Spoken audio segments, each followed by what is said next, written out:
One moment. That's all it takes to change everything. On October 10, 1999, at Veterans Stadium in Philadelphia, the Dallas Cowboys' legendary number 88 lay motionless on the turf. Michael Irvin would never play another down of football. Michael the Playmaker Irvin wasn't just any receiver. With 750 receptions, 11,904 receiving yards, and 3 Super Bowl rings, he helped transform the Dallas Cowboys from America's team into America's dynasty. His 5 Pro Bowl appearances spoke to his dominance on the field, but what happened off the field would eventually overshadow it all. Just 2 years after that devastating hit in Philadelphia, the Playmaker wasn't making plays anymore. He was making headlines for all the wrong reasons. In 2001, the former Cowboys star found himself in handcuffs, facing felony cocaine possession charges. The same hands that once hoisted the Lombardi Trophy were now being photographed for mugshots. Those who knew him best saw it coming. His former teammates whispered about the changes they noticed. Michael was different, one would later recall. The most electric player I've ever seen. But man, the demons he fought. To understand Irvin's shocking fall from grace, you need to know about 3 pivotal moments that changed everything. First came the infamous scissors incident in the Cowboys' locker room, which shattered the team's trust. Then there was the motel room scandal that rocked Dallas to its core. And finally, that fateful play in Philadelphia that would end it all. 3 controversies, 3 decisions, 3 chances to change course. Each one pushed Michael Irvin closer to the edge, transforming him from a Canton-bound superstar into a cautionary tale. The story of the Playmaker isn't just about football. It's about how quickly glory can slip through your fingers, even when you're wearing 3 Super Bowl rings. This is Michael Irvin, the shocking downfall of the Cowboys Playmaker, a tale of triumph and tragedy, told through the eyes of those who witnessed his meteoric rise and devastating fall. From the sun-soaked fields of St. Thomas Aquinas High School to the harsh fluorescent lights of a Dallas County jail, this is the story of how one of the NFL's most electrifying talents lost it all. Before the headlines, before the scandals, Michael Irvin was just a kid from Fort Lauderdale with something to prove. At St. Thomas Aquinas High School, he wasn't just another talented athlete, he was a force of nature. In 1983, young Irvin racked up 987 receiving yards and 12 touchdowns in a single season, numbers that had college scouts flooding the sidelines of every Friday night game. But beneath the Friday night lights, early signs of Irvin's complex personality were already emerging. His high school coach, George Smith, would later recall, Michael played with an edge, an intensity that bordered on dangerous. He'd taunt defenders, celebrate touchdowns like he'd won the Super Bowl. That same fire that made him great, sometimes it burned too hot. The University of Miami saw that fire and wanted it. From 1985 to 1987, Irvin didn't just play for the Hurricanes, he embodied their brash, unapologetic style. His numbers told the story: 2,423 yards and 26 touchdowns over 3 years. But it was more than statistics. Irvin helped build the Miami swagger, a confidence that often crossed into arrogance. In Miami, we didn't just want to beat you, Irvin would later say, we wanted to embarrass you. This mentality caught the eye of the Dallas Cowboys, who made him the 11th overall pick in the 1988 NFL Draft. The Cowboys were gambling on raw talent over refined skill, but it was a gamble that would reshape NFL history. Irvin's first NFL touchdown against the New Orleans Saints, a 47-yard catch and run, showed glimpses of what was to come. But the real magic began in 1989, when a young quarterback named Troy Aikman arrived in Dallas. The chemistry was instantaneous. Troy understood me, Irvin once said. He knew that if the ball was anywhere near me, it was mine. Then came 1990, and the final piece of what would become an legendary offensive trio, running back Emmitt Smith. They called them the Triplets, but that sanitized nickname masked a darker reality. While Aikman and Smith maintained relatively clean public images, Irvin's flamboyant personality and off-field activities were already raising eyebrows. Team officials privately worried about his late-night habits and the company he kept, even as his on-field performance soared. By 1991, The triplets were revolutionizing NFL offense. Irvin's numbers were staggering: 93 receptions, 1,523 yards, 8 touchdowns. But in Dallas nightclubs, stories were beginning to circulate. The Playmaker was playing a dangerous game off the field, one that would eventually contribute to his shocking downfall. Despite the mounting concerns, nobody could deny Irvin's impact. He brought an unprecedented combination of physical dominance and psychological warfare to the receiver position. He didn't just beat defenders, he broke their will. Former Cowboys coach Jimmy Johnson would later admit, "Michael was like holding onto a lightning bolt. You knew it might shock you, but you couldn't let go because of what it could do for you." The stage was set for both incredible triumph and potential tragedy. The triplets were about to embark on a dynasty run that would define NFL excellence. But for Michael Irvin, each step toward football immortality was also a step toward the edge of a cliff nobody saw coming.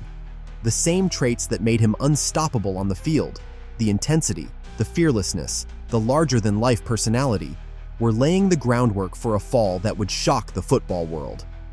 The 1994 Super Bowl XXVIII victory against the Buffalo Bills showcased Michael Irvin at his most dominant. On the biggest stage in football, the Playmaker delivered a performance that would become legendary: 5 catches, 66 yards, and the touchdown that broke Buffalo's spirit. But in the locker room after the game, something had changed. While his teammates celebrated with family, Irvin disappeared into the Atlanta night with a group of strangers. He wouldn't return to the team hotel until dawn. By 1995, Irvin's on-field excellence had reached mythical proportions. His regular season numbers were staggering: 111 receptions, 1,603 yards, 10 touchdowns. Every Sunday, he seemed to break another record: 7 straight games with over 100 receiving yards, 25 consecutive games with at least 1 reception, 11 games where he simply couldn't be covered one-on-one. The Cowboys rode this wave of excellence all the way to Super Bowl XXX. That Super Bowl triumph against the Pittsburgh Steelers would mark the peak of Irvin's career and the beginning of his descent. His stat line was impressive: 76 yards on crucial catches that kept drives alive. But teammates later revealed troubling details about his behavior in the days leading up to the game. During mandatory team meetings, Irvin would show up late, reeking of alcohol. The coaching staff turned a blind eye. After all, he was still producing miracle plays on the field. The numbers during these peak years tell a story of unmatched dominance. From 1991 to 1996, Irvin amassed 7,972 receiving yards, more than any receiver in NFL history over a 6-year span. He recorded 47 games with over 100 yards receiving, including an NFL record 11 straight road games. But beneath these spectacular statistics lay a growing darkness.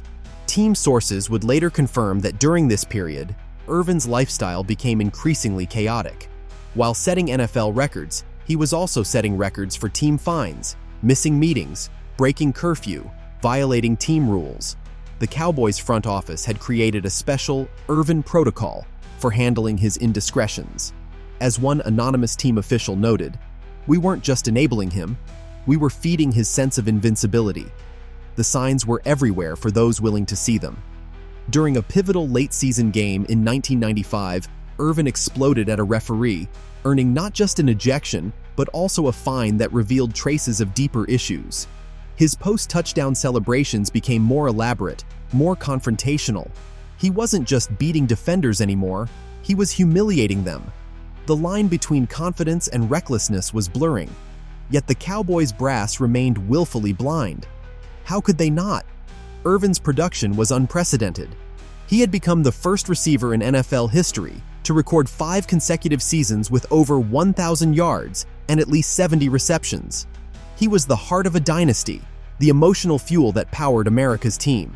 But that fuel was becoming increasingly volatile, building toward an explosion that would shock the football world. When asked years later about this period, Troy Aikman would say simply, "Michael burned brighter than anyone I've ever known." But sometimes, the brightest flames burn themselves out. The dynasty years weren't just a testament to Irvin's greatness, They were a prelude to one of sport's most dramatic falls from grace. The fall of 1996 marked the moment when Michael Irvin's carefully constructed world began to crack. During a routine practice at Valley Ranch, what started as a simple disagreement over a haircut escalated into what would become known as the Scissors Incident. Offensive guard Everett McIver had refused to give up his barber chair to Irvin. Minutes later, McIver was bleeding from his neck, a pair of scissors the weapon, and Irvin the alleged attacker. The Cowboys, desperate to protect their star receiver, orchestrated a cover-up that reportedly cost team owner Jerry Jones $100,000 in hush money to McIver. This wasn't just another locker room scuffle. It was the first public glimpse of Irvin's increasingly volatile behavior. The incident revealed a troubling pattern of preferential treatment that had enabled his worst instincts. Cowboys staff members would later admit that Irvin had become untouchable within the organization, his status as the playmaker creating a protective bubble that would ultimately contribute to his downfall. Legal troubles soon followed. On March 4, 1996, police discovered Irvin and former Cowboys tight end Alfredo Roberts in a motel room with two self-described models. The room contained cocaine, marijuana, and drug paraphernalia. When officers attempted to arrest Irvin, he reportedly asked, "Do you know who I am? I'm Michael Irvin of the Dallas Cowboys." That statement would come to symbolize how far he'd strayed from reality. The arrest triggered a media firestorm that exposed the immense pressure of wearing the legendary number 88 jersey. Drew Pearson, the original number 88, had set a standard of excellence both on and off the field.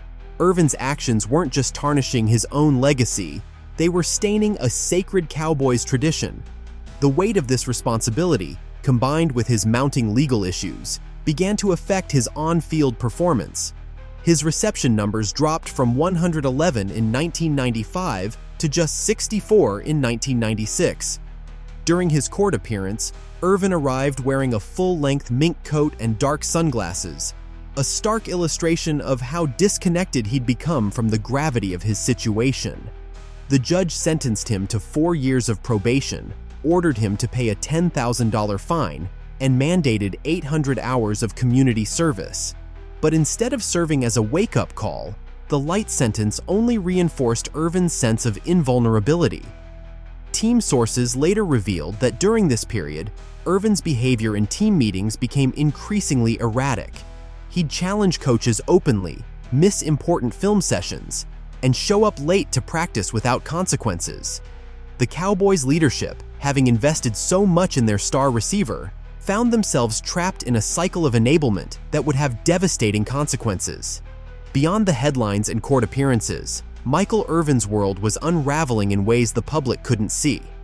Team security logs from 1996 revealed Irvin regularly brought unauthorized visitors to Valley Ranch at 3 a.m., demanding access to the workout facility. His personal trainer would later confirm that these late-night sessions weren't about staying in shape. They were attempts to outrun his demons through exhaustion. The Cowboys' locker room, once Irvin's unquestioned domain, became a powder keg of tension. During a December 1996 team meeting, Irvin publicly challenged coach Barry Switzer's authority, screaming, "You're not Jimmy," a reference to former coach Jimmy Johnson.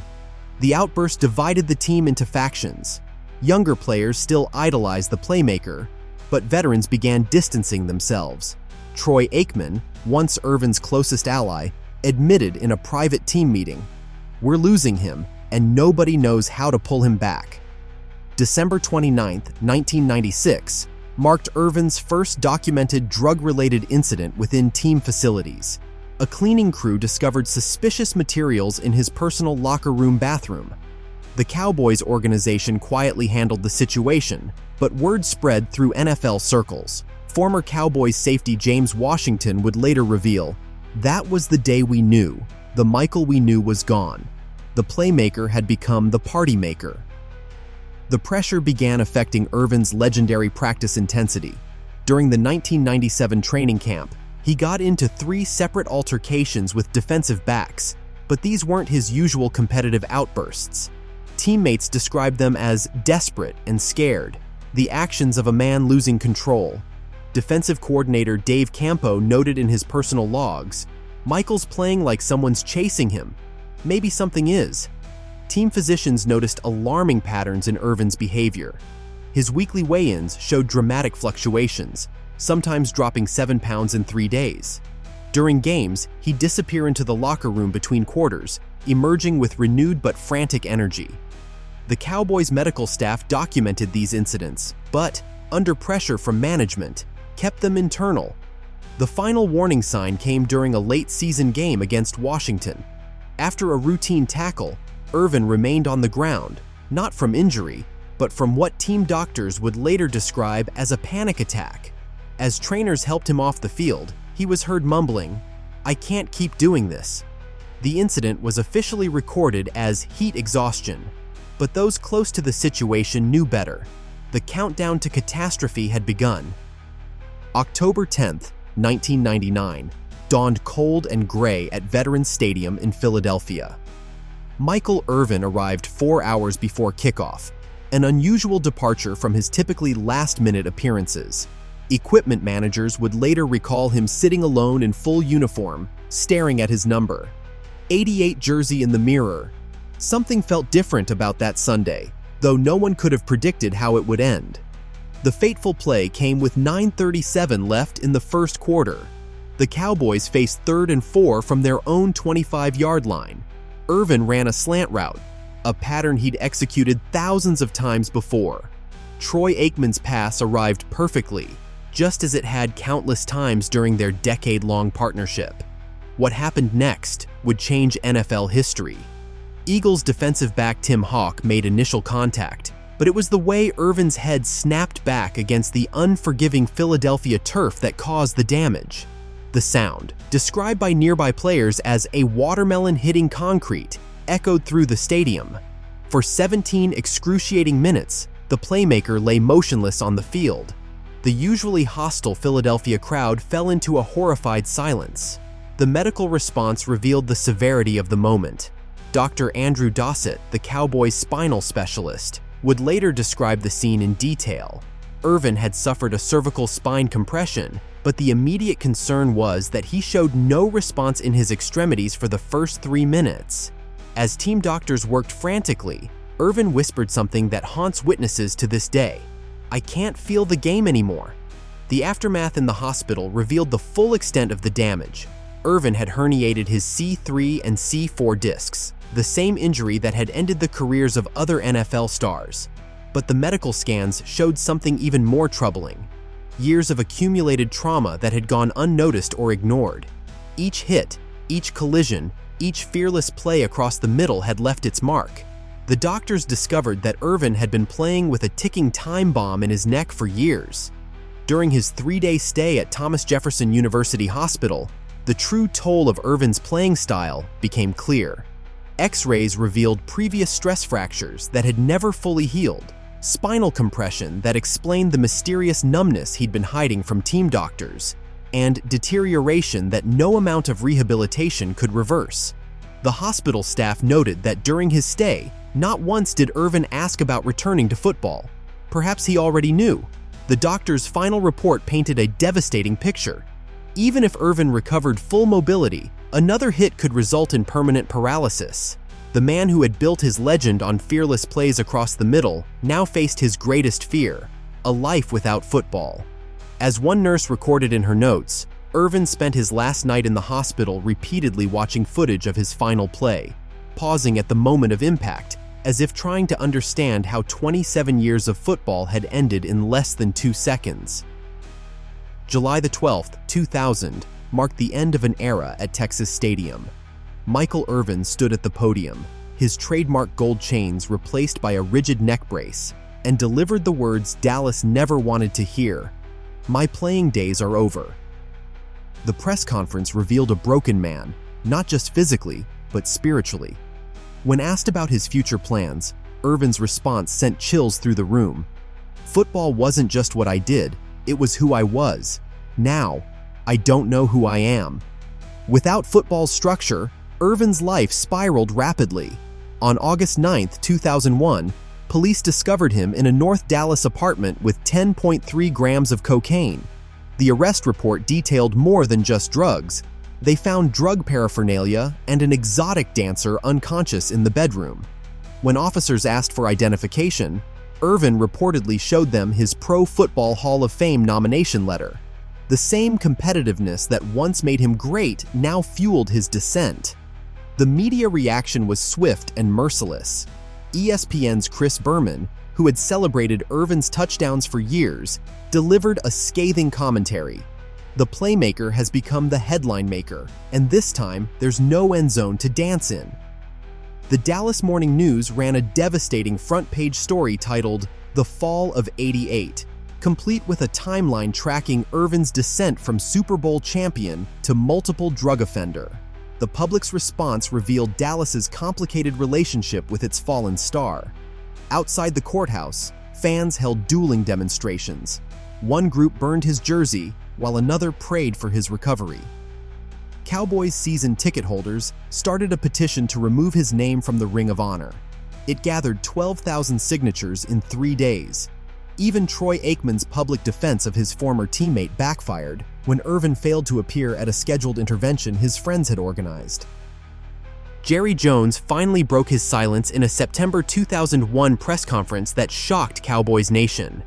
The owner revealed that Irvin had rejected the team's offers for rehabilitation assistance 7 times since his retirement. Jones, fighting back tears, admitted, "We enabled his rise, and maybe we enabled his fall too." The confession sparked a broader conversation about athlete aftercare that would change NFL policies. Law enforcement released the full arrest tape in October 2001, showing Irvin's raw desperation. His words to the arresting officers became a tragic epitaph for his career. "I used to run for touchdowns. Now I'm just running from myself." The same city that once celebrated his touchdowns now watched as their hero faced up to 20 years in prison, the Playmaker's final and most devastating fumble. When Michael Irvin stepped onto the stage in Canton, Ohio on August 4, 2007, the football world held its breath. His Hall of Fame induction speech wasn't just about football. It became a raw confession of his demons. "God had to take my legs from under me," Irvin admitted, his voice cracking, "to bring me to my knees." The ceremony marked a profound moment of public reckoning, as the Playmaker finally confronted the cost of his choices before the very audience that had witnessed both his triumphs and troubles. The controversies surrounding his induction reflected the complexity of his legacy. 7 Hall of Fame voters initially opposed his entry, citing his off-field troubles. The debate forced the NFL to confront difficult questions about character versus performance. Irvin's career numbers, 750 receptions, 11,904 yards, and 3 Super Bowl rings, made him statistically worthy. But his path to Canton forced football to examine its own culture of enabling star players. His emergence in broadcasting revealed another layer of Irvin's complex journey. ESPN took a significant risk hiring him in 2003, given his recent legal troubles. The network's internal memos, later made public, showed intense debate about the decision. Yet Irvin's raw honesty about his past resonated with viewers. During a memorable 2005 NFL Countdown segment, he broke down while analyzing a story about substance abuse in the league, creating one of sports television's most authentic moments. The Cowboys organization struggled to reconcile Irvin's impact on their history. His number 88 jersey presented a particular dilemma.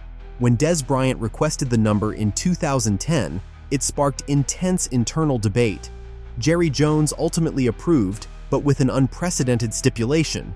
Bryant had to sign a personal conduct agreement that became known as the Irvin Clause. The document, now part of Cowboys policy, requires all players wearing 88 to acknowledge the responsibility of its legacy, both good and bad. Irvin's influence on Cowboys history transcended statistics. He fundamentally changed how the organization handled player behavior. The team established the Irvin Protocol, a comprehensive support system for players showing signs of off-field troubles. This program, implemented in 2002, has become a model for other NFL teams, turning Irvin's cautionary tale into a force for positive change. In a revealing 2006 interview, Troy Aikman offered perhaps the most poignant perspective on his former teammate's legacy. "Michael's greatest contribution to football might not be what he did on the field, but what his story taught us about the price of fame and the importance of having a support system. Some lessons have to be learned the hard way, and Michael learned them in front of America. Michael Irvin's relationship with the modern Cowboys organization embodies the complexities of his legacy. In 2016, when owner Jerry Jones requested Irvin speak to the team's rookie class, his presentation deviated from the standard cautionary tale. Instead of merely warning about pitfalls, Irvin shared his private medical records, showing the rookies his brain scans and neck x-rays. The session, initially scheduled for 1 hour, stretched to 4 as players witnessed the raw consequences of Irvin's choices both on and off the field. His attempts at personal redemption have come with their own struggles.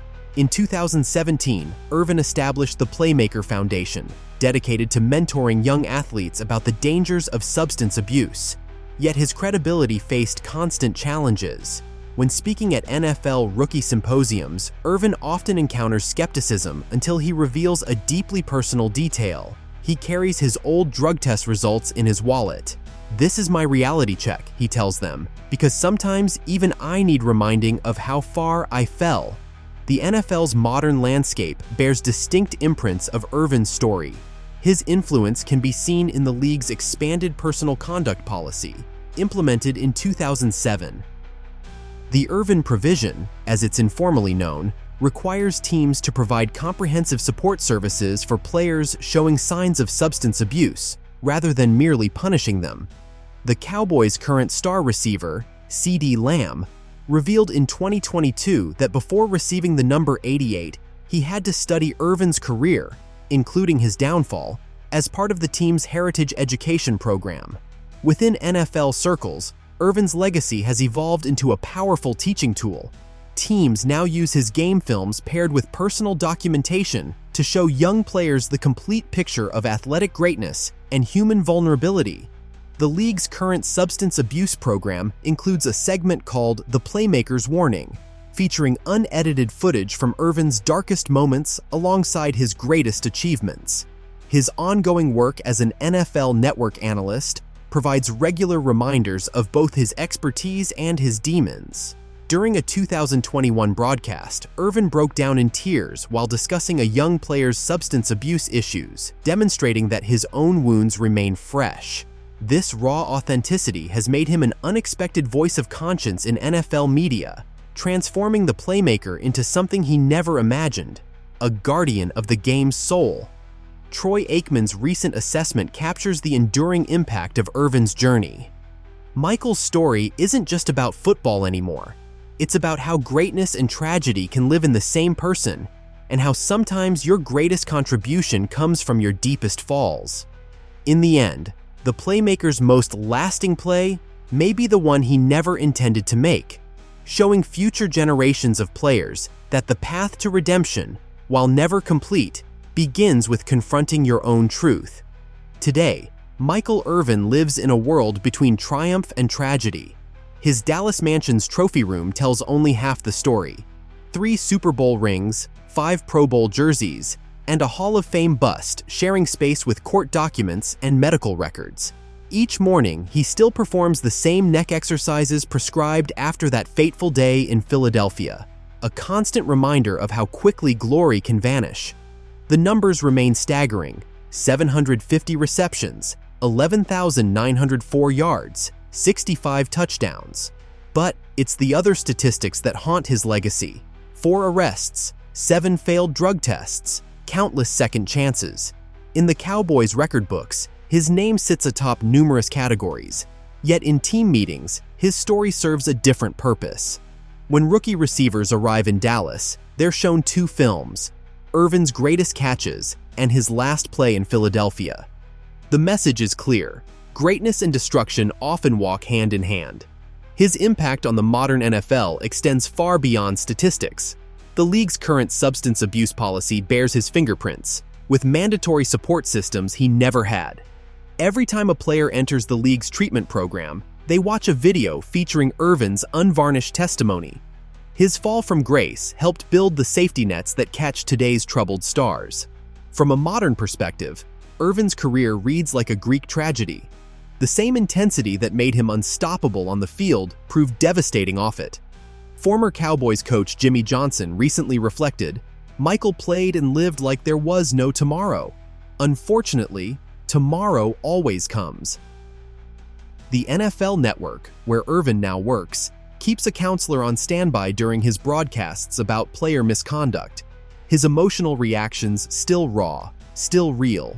Looking back to that October day in 1999, when Irvin lay motionless on the Veterans Stadium turf, we now know it wasn't just a career that ended. It was the beginning of a fall that would reshape NFL history. The Playmaker's final play wasn't a touchdown or a victory celebration. Instead, it was a lesson written in pain and redemption, a cautionary tale that continues to influence every player who dons an NFL jersey. If you've been moved by this story of triumph, tragedy, and the thin line between greatness and destruction, take a moment to join our community. Hit that subscribe button to explore more untold stories from sports history, where we dive deep into the human drama behind the headlines. And if this journey through the Playmaker's rise and fall resonated with you, smash that like button. Your support helps us continue bringing these powerful stories to light, reminding us that behind every legend lies a very human story. Because in the end, Michael Irvin's legacy isn't just about football. It's about how the same fire that makes you great can also burn everything down.